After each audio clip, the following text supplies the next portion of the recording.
آصف علی زرداری خرید و فروخت کی منڈی لگاتا ہے جہاں ووٹوں کی خرید و فروخت ہو رہی ہو. سمجھ جائیں آصف علی زرداری موجود ہے.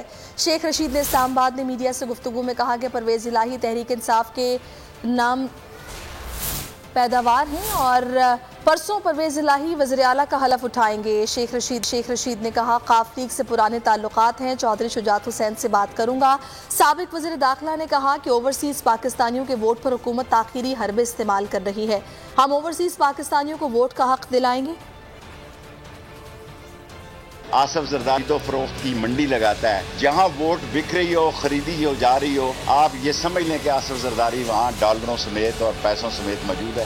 انشاءاللہ عمران خان کی پارٹی نے پرویز الہی کو کینڈیڈیٹ ڈکلیئر کیا ہے, شام کو وہاں پہنچیں گے. ایک آدھا ووٹ ہمارے کہے میں بھی ہے, کل نہیں تو پرسوں پرویز الہی انشاءاللہ حلف اٹھائے گا. چودھری شجاعت کے پاس جانا بھی پڑا تو جاؤں گا. چودھری شجاعت جو ہے وہ ظہور الہی کا بیٹا ہے, وہ پرویز الہی کے ساتھ کھڑا ہوگا. اوورسیز پاکستانیوں کے ووٹ کے حق کے لیے آج ریٹ سپریم کورٹ میں داخل کر دی ہے. انشاءاللہ تعالی جس طرح پاناما جیتا تھا, جس طرح رائل جیتا تھا, تو اوورسیز پاکستانیوں کو میں میڈیا کے ذریعے یہ خوشخبری دیتا ہوں کہ آپ کو ووٹ کا حق ملے گا. یہ آپ کا بنیادی حق ہے. سبسکرائب کریں اور بیل دبائیں تاکہ کوئی خبر رہ نہ جائے.